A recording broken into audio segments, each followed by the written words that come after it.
Hey everyone, thanks for Buddy? joining us for today's episode. So you'll see here in a second that we had a great conversation, me and Juliet and Ashton, and we just kept going, and so we were planning on doing two separate episodes, but it ended up just being one long episode. So rather than make you guys listen to 2 hours of us talking, we're splitting that up into two parts. So this week is part one. Make sure you check out next week for part two, right? And with that, we'll just get right into it. Thanks for being here. Welcome, Bridge Builders, to another episode of the podcast. I've got some familiar faces in studio with me today. We got Juliet and Ashton. You've seen them before, hopefully. If you're a returning listener, if you're a new listener, go back and watch our old episodes and you can see them. But Juliet and Ashton and myself, we are the new face of Latter-day Bridge Builders. We are going into this, all three of us, as equal co-hosts, and just kind of moving forward, wanted to kind of set that stage. So today we'll be doing some introductions, kind of some broad level discussion about why it's difficult to be in this space, and why it's so hard to build bridges in the LDS community, and just kind of talk about that. So remember to like, subscribe, and share these episodes with your family and friends. And if you can financially support the podcast, there is a Buy Me a Coffee link in the description. Of course, it has to be a Buy Me a Coffee. I know. Now that We're actually not using it for coffee. right. Truly. But just the irony of, doing a Help Latter-day me Saint sin. themed podcast here. So welcome, guys. Thank you for joining me on this endeavor. Yeah. Thanks for all the work that you've done with this podcast so far. Very worthwhile thing to do. So thanks for the invitation and chance to do it with you. I'm glad it's not just me anymore because it's a lot of work, as you guys have probably already seen a little bit. So, so today I just kind of wanted to start with just the general question of like, why is it important that we're building bridges in the LDS space, and why each of us individually wanted to come into this space. So I can go first, or if one of you guys wanted to, like. You take it away. Yeah, okay. And feel free to ask questions, and we can get to know each other a little bit better, and even though we kind of do, but our listeners can get to know us better. So the main reason I started this podcast is because in the middle of my faith crisis, I was at work filling an Omnicell, of all things, and I just had this very profound spiritual thought, experience, whatever you want to call it, that just kind of told me, like, it kind of gave me like this vision of like, what if we had former members of the church, current members of the church, and we had a barbecue, and just people came together, and the members of the church could bring their dirty sodas, the ex-members could bring their beer if they drink that, and like we could just all be cool with each other and not even like talk about Mormonism necessarily, but just be friends. And I kind of just like idealized that and just felt like I wanted to actively do something to help create that kind of environment. And this was the best idea I had at the time, and I'm going with it. So that was kind of the main reason why I wanted to start the podcast, was just this experience that I had. But then just kind of the general going through a crisis of faith, I just felt so alone in a lot of ways. And like my whole world falls apart. Now I have to like build it back up somehow. And just kind of like the dichotomy of the messaging I was receiving between my believing family and friends versus those who had left was just very, I guess, different. And in some ways I felt like I was being brushed off by my believing family and friends, but like the ex-members really like empathized with me and so forth. And I just was like, what if we could help with both sides of that, just better understand the people coming from the other side kind of thing, and being able to listen to what they're going through, validate them, and in the end, if someone does decide to leave the church, that's not a threat on their dignity. So I don't know if you guys agree with that, but I feel like in my experience, people who step away are often seen as like, doubters, sinners. They came to the wrong decision no matter what got them there. Like the correct answer is stay in the church, stay a member. And that just felt like, what if I feel like I can't be there? Or what if I want to be somewhere kind of in the middle, in between, but I feel like I'm kind of being pushed to one side from my local leadership and so forth. So Anyway, that was kind of how I felt at the time, still feel in a lot of ways. And kind of on the flip side, just also seeing like ex-members often in our angry phases, including myself. We maybe say some like kind of spicy things at times, and I've regretted them later on. And how can I try to expect empathy and love and understanding from someone who believes differently from me if I can't be willing to give that in return? So those are my reasons, I guess. But I don't know if you guys agree with that or Yeah, have any questions about that. absolutely. And like, I think if I can make a comment on it, like way to like be accountable and kind of like be the first one to do something different, you know, because like you were just saying, how can I expect someone to treat me this way if I'm not treating them that way? But I think so often we say, well, I'm not going to treat them like that. You know, like if they're treating me this way, like why would I turn around and be kind to them? Like why would I attempt to be understanding when they are not showing that to me? And I think it can take a lot of courage and a lot of vulnerability to be the first one to uh, approach it differently, you know, to be like the first one to kind of try to change that back and forth. So good for you. Thanks. Mhm. Yeah, I think at least my vision of former members when I was a believing member was often just kind of the stereotype. They're bitter, they're angry, so forth. Like, I just kind of wanted to show and like put some skin in the game and say like, hey, like I want to not be that. You know, I want to be your friend. I want to be your family member, despite our differences of honestly our core identities in a lot of ways. So, Yeah, you're doing a good job. thanks. I'm trying. So Yeah, this is awesome. I want to, like I said in our episode, I'm a notes guy, Yeah. and I wanted to share a quote that kind of is jumping off point into why I entered this space, and I think both of you just hit on it. It's called The Arena by Teddy Roosevelt.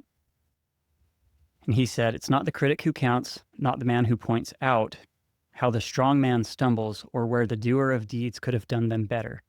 The credit belongs to the man who is actually in the arena, whose face is marred by dust and sweat and blood, who strives valiantly, who errs, who comes short again and again because there is no effort without error and shortcoming, but who does actually strive to do the deeds, who knows great enthusiasms, the great devotions, who spends himself in a worthy cause, who at the best knows in the end the triumph of high achievement, and who at the worst, if he fails, at least fails while daring greatly, so that his place shall never be with those cold and timid souls who neither know victory nor defeat." And that resonates with me in my I don't know, hopefully my younger self, but maybe a little bit of myself even today, of a cold and timid soul who from the audience is often being judgmental and criticizing where I have no understanding of where the person who's willing to enter the arena has been or where they currently are. So this is my attempt as well, kind of going to the question of why to do a podcast. I'd never thought I'd do a podcast. I've listened to a lot of podcasts and I've shared a lot of criticisms and judgment in my own mind and with family members and whatnot. So jumping into the arena it's a big step, I think, for all of us. And I hope to, even though we might not agree here, maybe I don't agree with all of the podcasters that I listen to, but I can respect the effort and respect the trial, the error, the success and the failure, and that we own them, because we're doing this and it's being recorded forever, yeah, kind of a scary thing for me. watch what you say. So. Yeah, for real. There's going to be deep fakes about you, because it's recorded forever. I'm just kidding. Hopefully not. It's not real. Yeah. Well, thank you for sharing that. I really like that quote. I've heard it before, but I'm trying to remember where. But like, it definitely feels like it resonates in this context because, again, you can think and you're entitled to think and believe and say whatever you can and want, but like to actually kind of put in the effort is like the next step. And so this is the best way I can think of to do so. And I just hope it kind of opens doors for myself, you know? Yeah. Yeah. I hope it's okay if I make a comment about you being a part of this podcast. Mitch and I are like ex-Mormon, post-Mormon, like whatever. Don't subscribe to like Mormon truth claims anymore. And honestly, ex-Mormon podcasts are a dime a dozen. There's a lot of them. And when you're on quote unquote this side of the aisle, it is really well accepted to go on the internet and talk about these hard things. In my experience, when you're still active, when you're still attending, when you're still believing or more on quote unquote that side, people I think often feel like they have to tread a lot more carefully, and that this space might be like there might be some vulnerability that's here for you that maybe like we don't experience in the same way. And so I just want to like acknowledge that bravery and like how it might all be the same arena, but we're not all like the same fighter necessarily. You know, we don't all have the same training. We don't come from the same background. And so I just want to acknowledge that and say that I really respect that. And I hope that people who are watching, who are still active and faithful and believing, feel safe here. I'm always apprehensive to say that I'm making a place a safe space, because the truth is that like I don't know what feels safe to people. Like I don't know what people's triggers are. It's very subjective. Yeah. But I hope it can be a place where people feel comfortable being a little brave, you know, comfortable being a little vulnerable, and can just kind of and can follow your lead in that way. Yeah, I appreciate that a lot. And maybe just to tag on to that, that we can feel, Mitch mentioned it earlier, just that we can feel like our dignity is still intact at all points, that it's not, even if we disagree, that we're worth less than another person at this point. I feel like we all come to our beliefs and our worldviews honestly, and we really are doing the best that we can. Yeah. And when we approach any situation as if we are fellows, if we're fellow arena Participants, Fighters, whatever it is. Participants, yeah. That dignity and that respect, even if someone feels like they're getting beaten at the time, they're fighting the fight or they're engaging. Because I don't love the fighting the fight in these terms, but again, that visual of a lot of people watching us and we are making ourselves vulnerable. So yes, a goal absolutely to support each other and maintain dignity for ourselves and support the dignity of each individual here, and that we broadly may represent positions that people have. Yeah. I love what you said, that we all come by our beliefs honestly, because even when people have beliefs that feel or are harmful for whatever reason in whatever direction, nobody who ever comes on this podcast, at least, will have acquired those beliefs in an attempt to hurt people.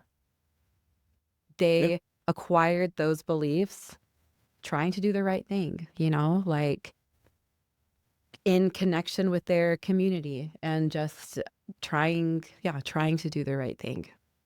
I agree. Yeah.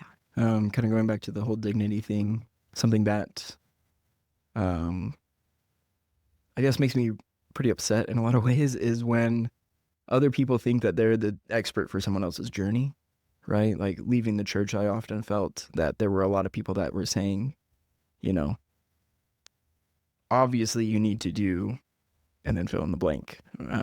Maybe not that overtly it was like said to me, but like that's kind of how it felt, right? Again, going back to that, we all know what the correct answer is here for you, whether it's stay in the church, leave the church, whatever. And I see this on kind of both sides. You know, there's a lot of ex-members that kind of say like, how could you keep your head in the sand, or like, how could you like still support this institution that does whatever? And I just think it's way more nuanced than that, right? And people have gone through what they've gone through, and they've ended up where they've ended up, and that may change.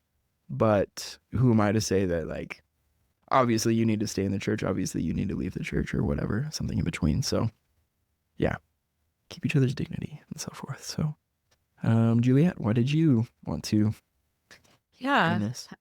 For me, a big part of it is that now that I am in a point in my life when I have let go of Mormon orthodoxy and don't believe Mormon truth claims in general, I worry that when people learn that about me, they'll put a label on me of like, she's an ex-Mormon who hates the church, and that people will imagine that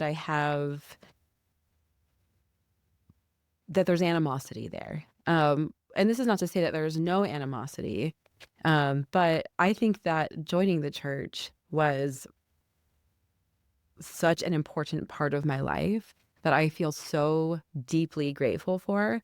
And when I look at all of the good things that I have in my life right now, like all of them are related to being Mormon. And I feel like I still really benefit from the community, from the active community and from the like not active or ex-Mormon community or whatever.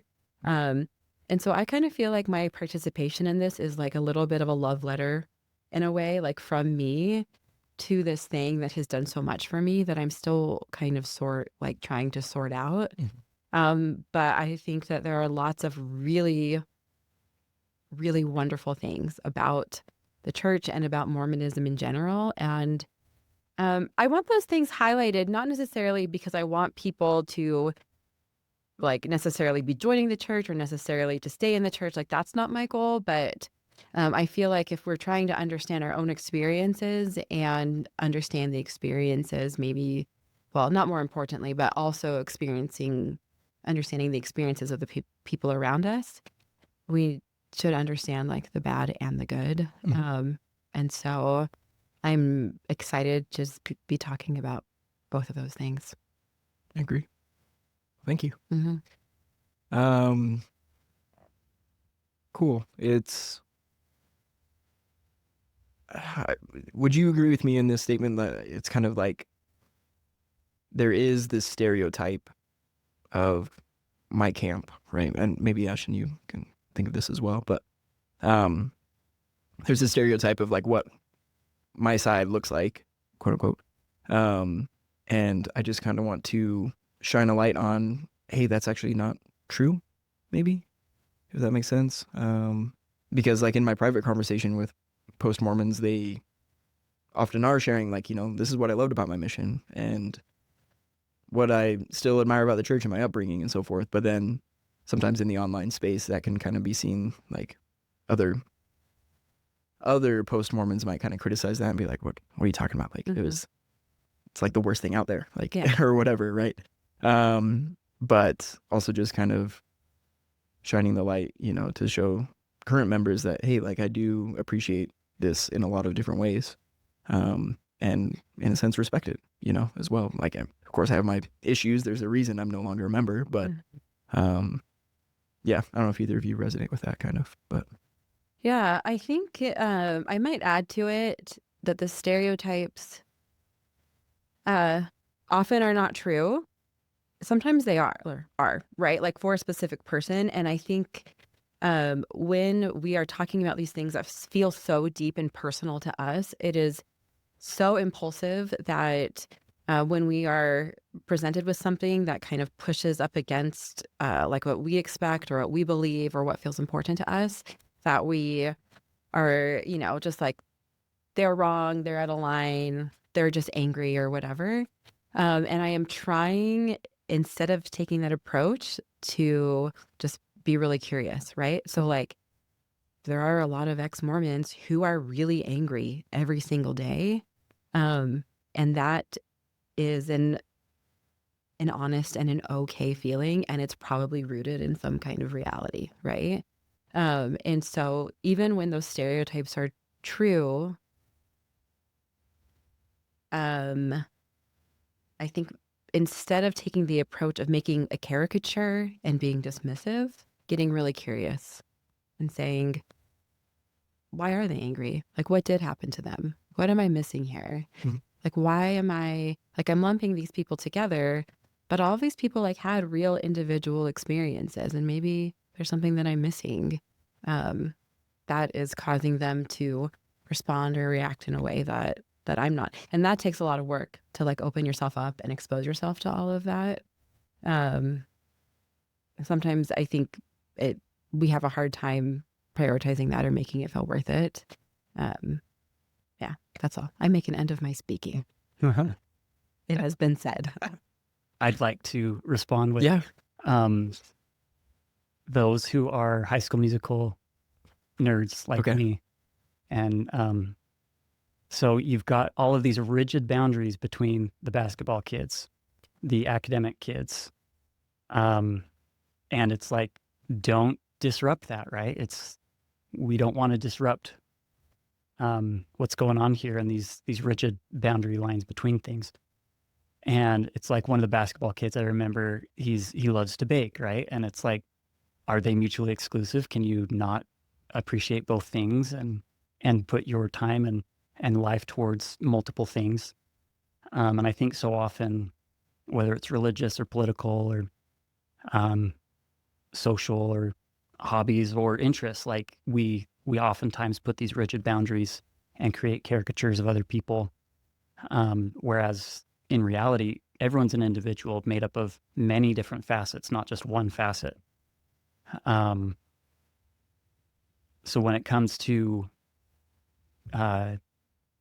my religious identity, yeah, I'm an LDS person. I'm active.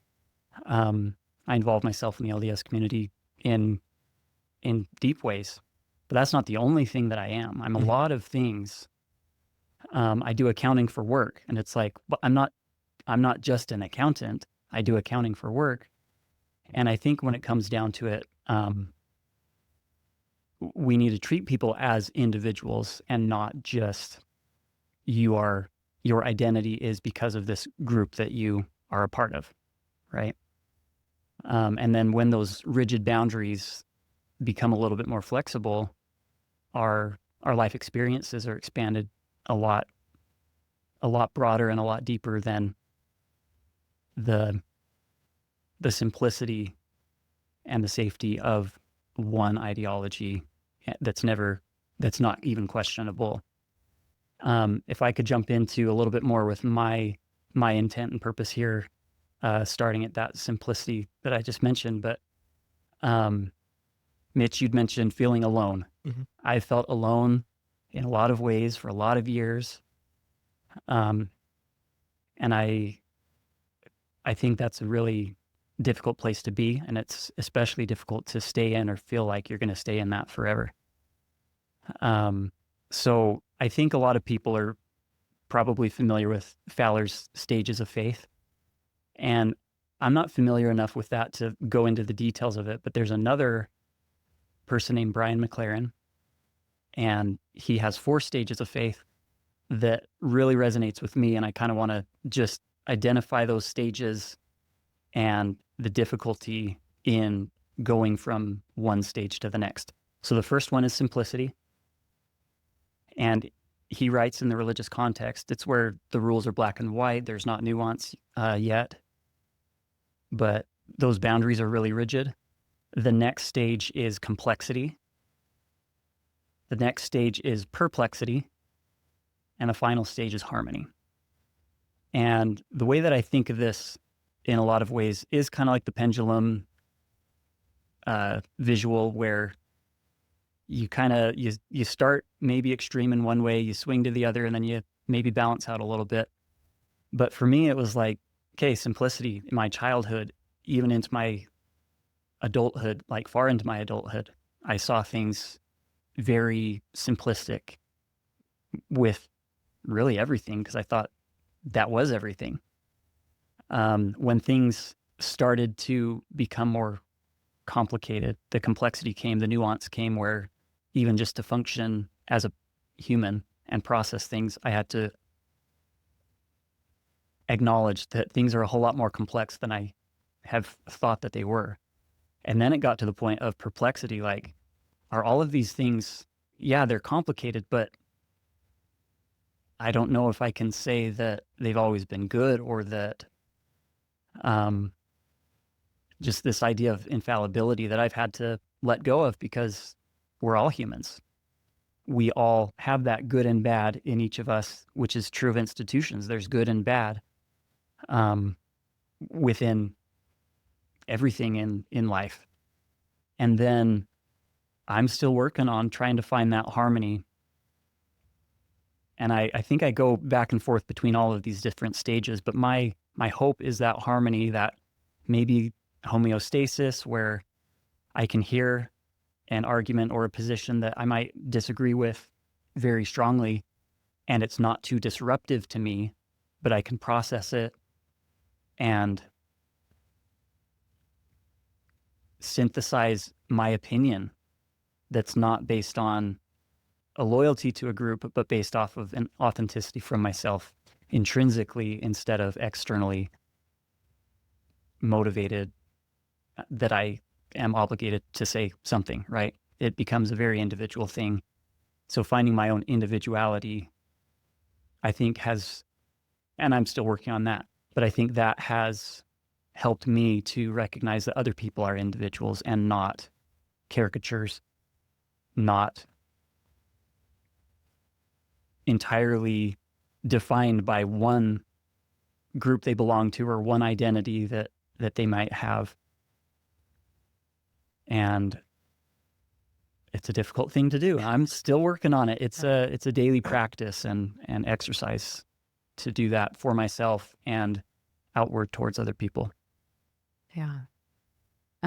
If it's okay if I go back just to the idea of being lonely, I feel like I have found and continue to find enormous community in Mormonism. And I feel a lot of community in my life now, but there was a period where I felt tormented. I was so alone, I felt like, in what I was experiencing. And this is, I would say, towards the very, very beginning of my, I'll call it my deconversion, because I was in a place of being, for lack of a better term, very Mormon. I had just got done being his seminary teacher. And I had an extremely jarring experience within Mormonism that we may talk about at some point or may not, that just like threw me through an absolute whirlwind. And I found so many of my beliefs, so much of my community, all of a sudden at odds to at my just like in I'm going to call it my intrinsic knowledge of morality. And I know it's sort of like a big deal to say that you know anything, but I feel comfortable enough, like in this case, saying like what I knew to be right or wrong. And I found these things in conflict, and I had no idea how to manage it. And I felt like I couldn't even talk about it with people. And I felt entirely alone. And I think often the people along the Mormon spectrum who are the most alone and struggling the most are people who are sort of like at that very beginning, who are experiencing, you know, to use the trope, like that the shelf is getting squeaky. The shelf is like Cracking. Yeah, like the pressure is there, and there can be like a sense of panic. And so if that's you, welcome. Yeah, that's all. Yeah, I think that, and we did an Instagram poll here. I mean, we didn't have a N of maybe 20, but it was interesting to see from our listeners that it was. Can you pull it up really quick? Yeah, like for sure. Like the demographic. Yeah, the split, demographic for sure. of like the belief split. At least last I checked, it was an even split on those. I mean, of course, this is a spectrum, so to dilute that down to four categories of believing active, nuance, chemo, or yeah, physically and mentally out is what that stands for, right? Nuanced or ex-Mormon or never been a member. It's pretty 50-50 between those who are Who are leaving out. and out, and then like the in between is very small, and I think the never is like one person. Yeah. So yeah, I was like really thrilled to see this because I sort of assumed it would be like more on one side or the other. Yeah. But so 38% believing in faithful, and then 43% like ex-Mormon, post-Mormon. So that's like nearly equal. And 14% like nuanced or PMO, and then we have one person who has never been a Mormon. So whoever you are, welcome. It's kind of wild over here. Yeah, so I was like thrilled to see that split. And then I did a little, if you don't follow us on Instagram, you should. Yes, Latter-day please Bridge do. Builders. We got a ton of input from people that will be excited to talk about as far as like why bridge building is hard. But yeah, I feel like that's what's exciting. Yeah. Yeah. Kind of going back to these conversations that we've had so far, though, about like the stages of faith. There's like that simplicity. Is that the first step, right? You said. Yep. And then looking at that data that we have, of course, this isn't like, but based off of like the anecdotes in my own life, like it's very hard to be in the middle. Like that nuanced and PMO is very small, and I wonder if that's like a kind of a feature of the institution rather than a bug. If you guys know what I'm saying, like for instance, for my experience, I can kind of share. Like as I was no longer believing, I still wanted to, and I've heard this from multiple people as well. Like I want to stay in the church even though I don't believe it, and be a force for good to change the culture at the very least, like is kind of the vibe, to better accept people from where they're at. Like, I would have loved to been a home teacher ministering brother. That's what it's called now, right? Mm-hmm. To somebody who doesn't attend church, and I could just kind of go up to him and be like, hey dude, like I go to church, but I don't believe it. Isn't that crazy? Like, where are you at? Just kind of like out of that curiosity and whatever. And so, but in that space, I was also asked to give a talk in church, like right as I was like, within a month or two of like losing my faith completely. And I kind of was like, what do I say? Like, do I not bring it up at all? That doesn't seem right. Do I like only talk about like not believing at the pulpit? Like that doesn't seem right either. I basically just kind of mentioned, like I don't share the same conclusions that a lot of people share about the church. And it was very emotional for me and so forth. But like after that talk, I had maybe a dozen members of the congregation come up to me and say like something like, I'm going through something similar. Like, thank you for like stating that, whatever. And it was just like, those are the people that came and talked to me. But again, that's 12 of like 200 people-ish. So a very small amount. As far as I can recall, I didn't remember any like members coming up to me and saying like, of the congregation, and saying like, I don't agree with you, but thank you for sharing, kind of thing. Mm-hmm. But on the flip side, the leadership of the stake and the ward kind of got the vibe of like, you'll come around, basically, like kind of dismissive in that sense. And that was kind of eye-opening to me. And I think that was the last time I went to church. Like that wasn't a Like a family event. Gathering Yeah. of some kind, right? And it was just, to me, it just seemed like, is there really space for people in the middle? Yeah. And I don't know if you guys resonate with that or how that feels, but like, it's tough. Yeah. I think about going back to church a lot, especially like after I had my last baby. The family that ministers to us lives down the street, and they're like amazing. Like they're always like having gatherings. They're always like doing things for the neighborhood, which my neighborhood is probably like a third like members of the ward, and probably like half of those are active. But like they like always remember our birthdays. They're just like great. And they have like never said anything to us about like going to church or whatever. Like they're just salt of the earth. And so when I had my last baby, like my ministering sister, like realized I had my baby and like got in touch with like the compassionate service people and like all these people. Like we've never been to our ward, like where we live now, but our names are on the rolls, my husband's and I's. And all these people brought us meals, and they were all so nice, and all like probably like 10 different families, right? And not a single one of them was like, I don't think anyone even, like maybe one or two asked like if they like ever see us at church sometime, but it seemed out of like genuine curiosity. Sure. It didn't feel like a project. Yeah, or like, oh, like you should come to church. Like people really were just like so great about it. And then often when there's events with free food, there's two things in life that my husband loves food and free.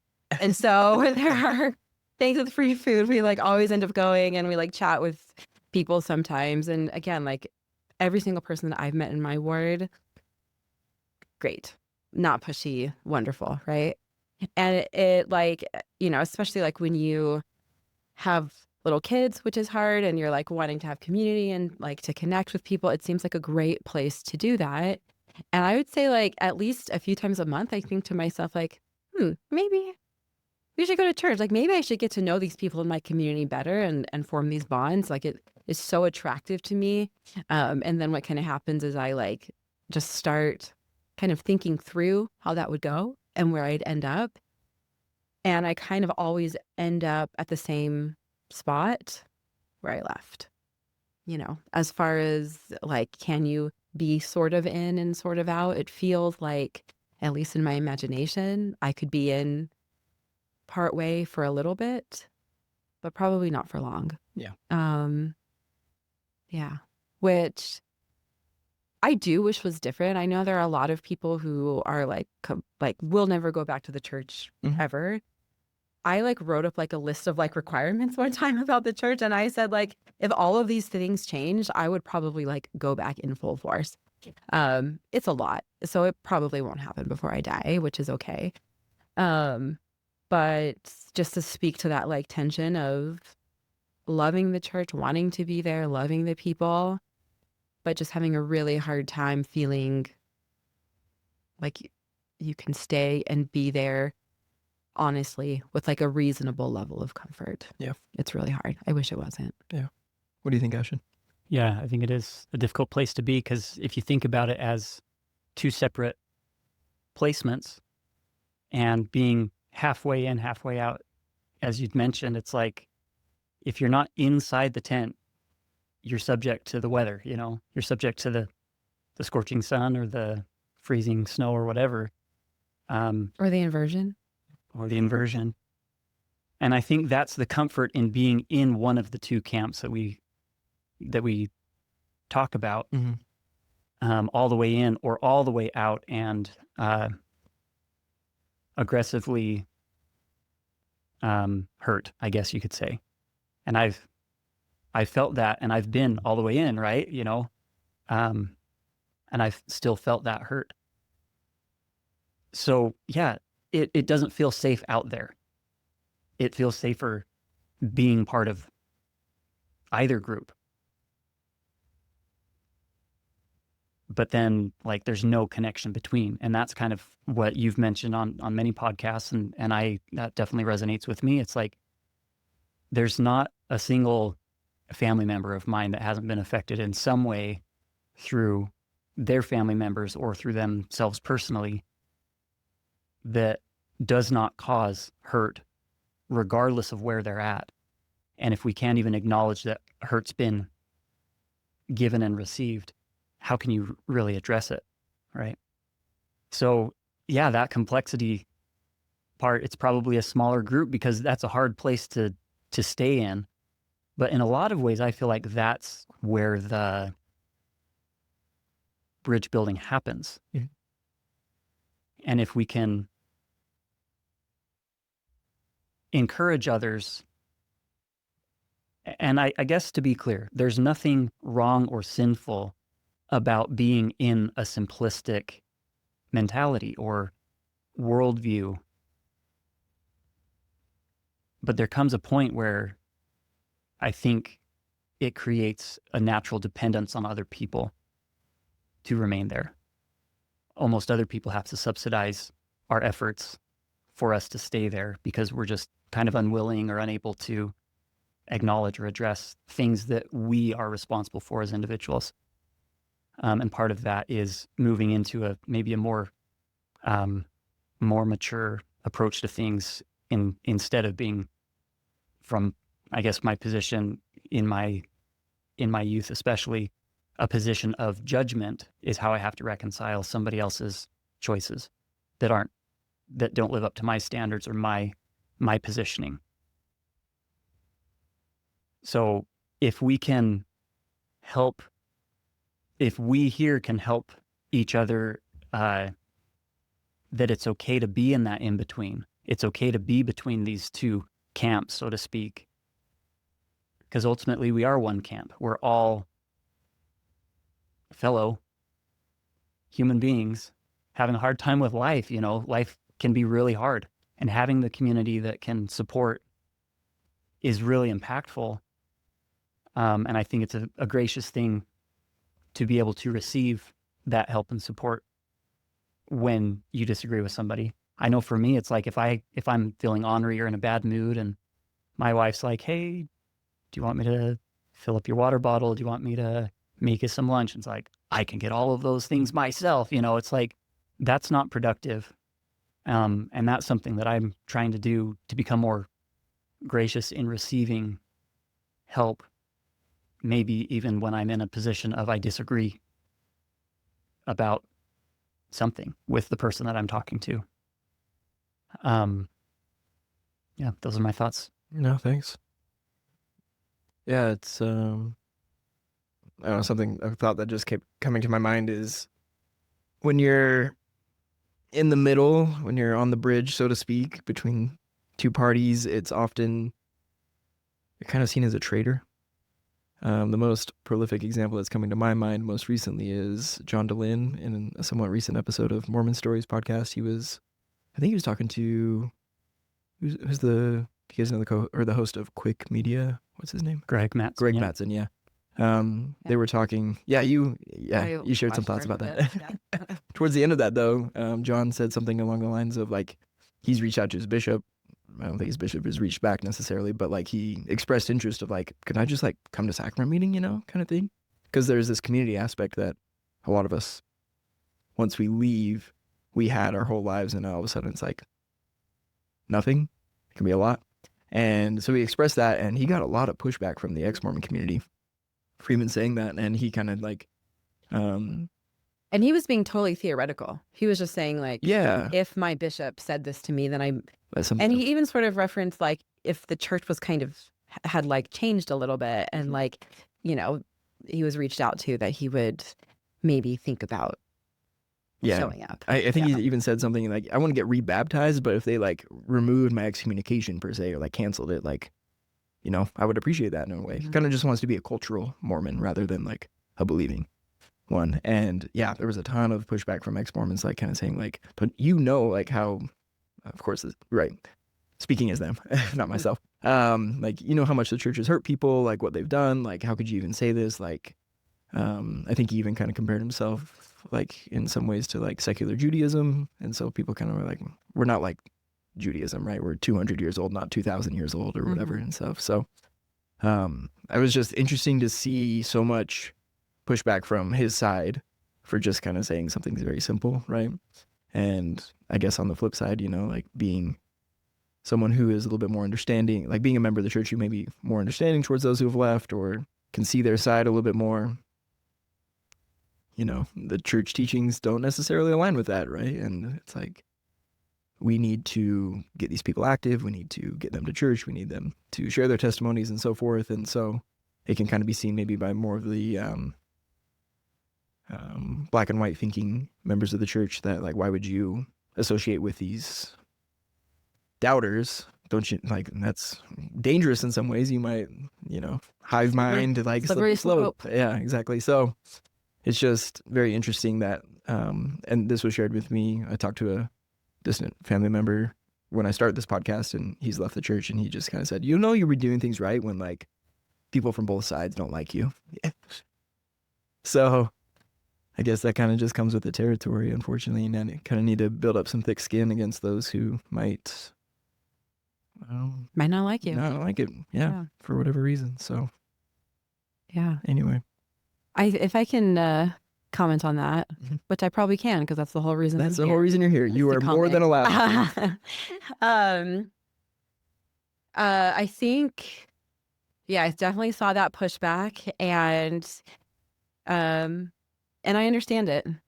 Mhm. Yeah, I guess I just want to like make the point that if like you are someone who pushed back, that like, this is like another time maybe where like my intuition was not to like push back in the way that other people pushed, in the way that some people pushed back, or not as much as people pushed back.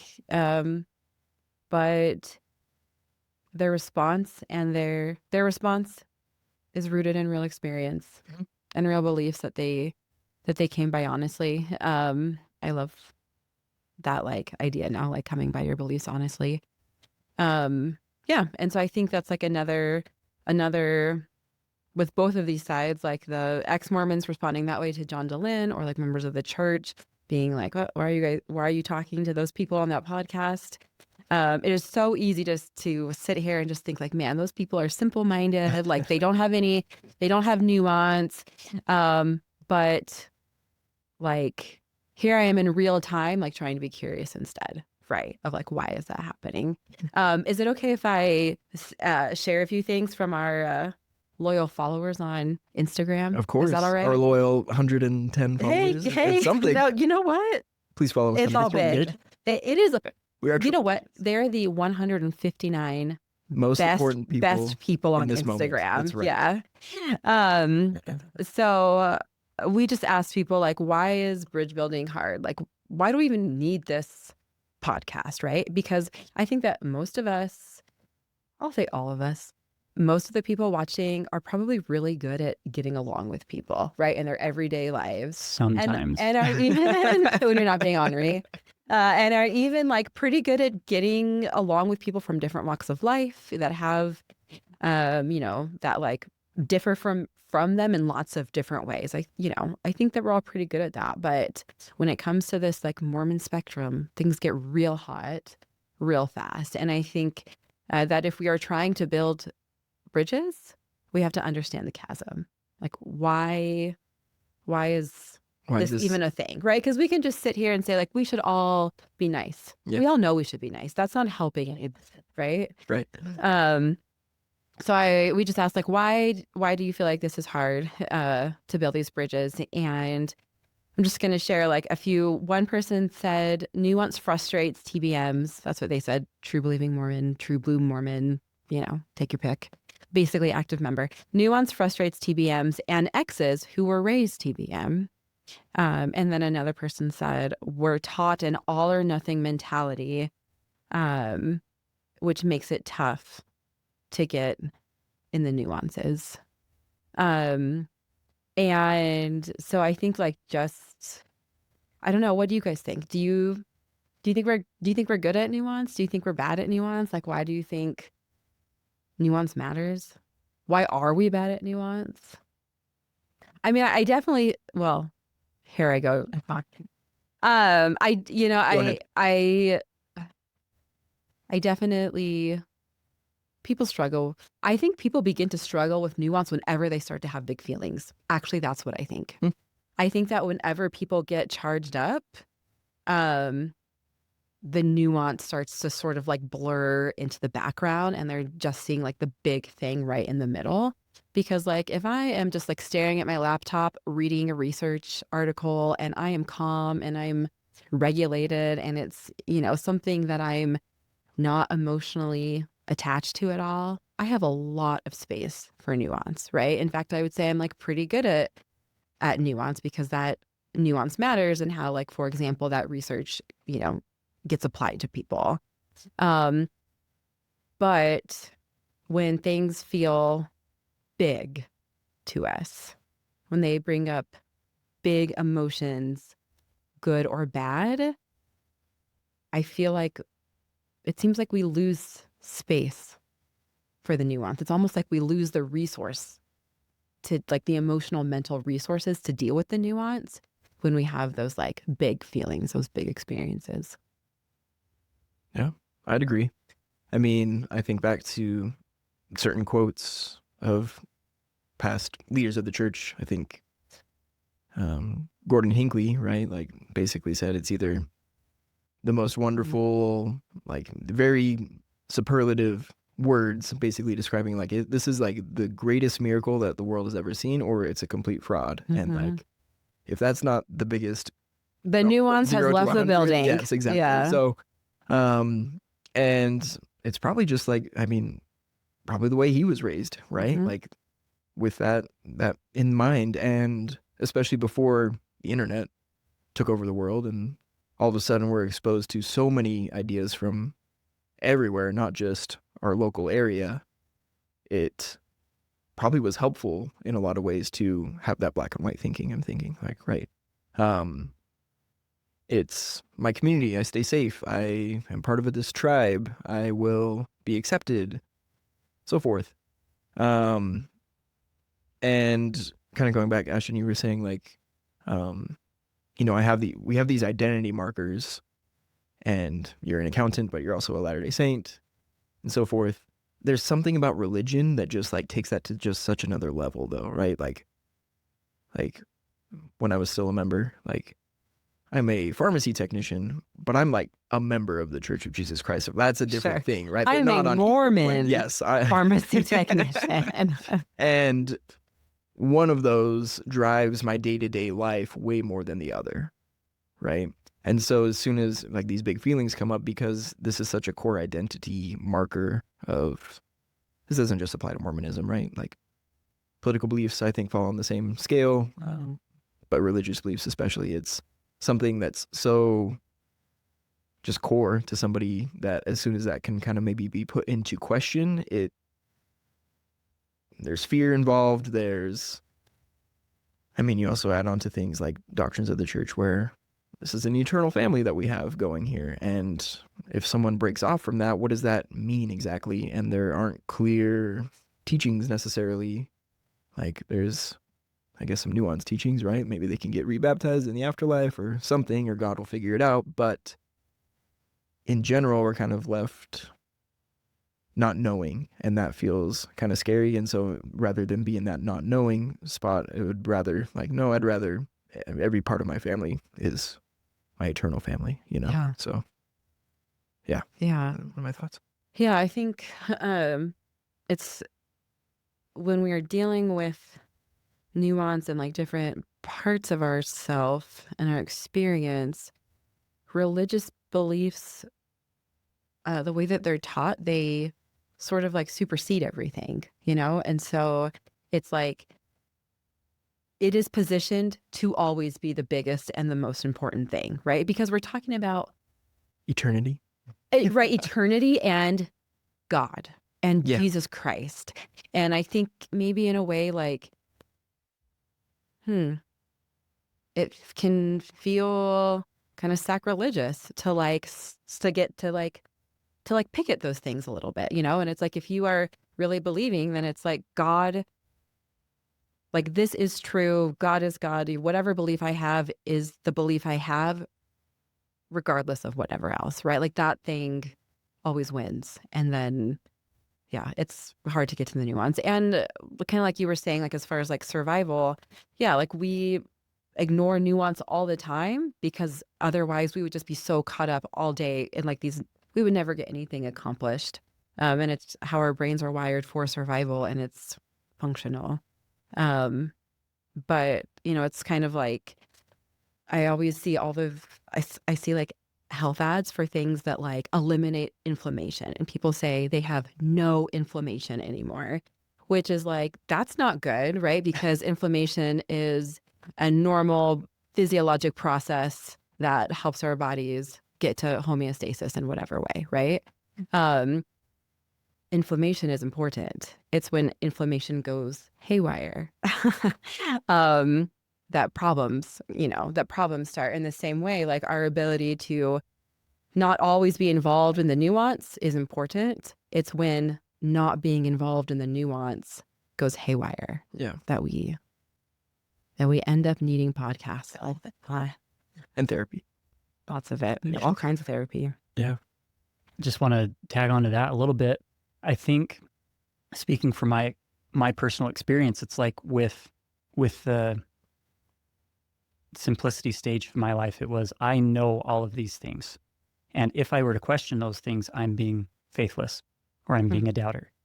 Moving into the nuance is, to me, an expression of humility that I don't know all of these things.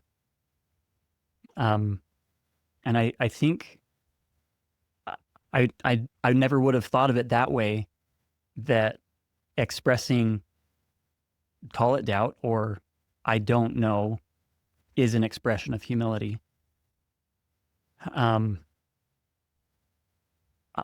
Yeah, I like hearing other people's perspectives because it gives me a broader understanding and a broader perspective. And if I could move to this longer quote that I brought, it's called Six Blind Men and the Elephant. And I think this can tie in a lot of the things that we've been talking about. And some of that, I mean, we can call it blindness to other people's perspectives. It's called The Six Blind Men and the Elephant, a Hindu parable put to rhyme by John Godfrey Sachs. It was 6 men of Indostan, to learning much inclined, who went to see the elephant, though all of them were blind, that each by observation might satisfy his mind. The first approached the elephant, and happening to fall against his broad and sturdy side, at once began to bawl, God bless me, but the elephant is very like a wall. The second, feeling of the tusk, cried, Ho, what have we here? So very round and smooth and sharp, to me 'tis mighty clear, this wonder of an elephant is very like a spear. The third approached the animal, and happening to take the squirming trunk within his hands, thus boldly up he spake. I see, quoth he, the elephant is very like a snake. The fourth reached out an eager hand, and felt about the knee. What most this wondrous beast is like is mighty plain, quoth he. 'Tis clear enough the elephant is very like a tree. The fifth, who chanced to touch the ear, said, E'en the blindest man can tell what this resembles most, deny the fact, who can? This marvel of an elephant is very like a fan. The sixth no sooner had begun about the beast to grope, than seizing on the swinging tail that fell within his scope, I see, quoth he, the elephant is very like a rope.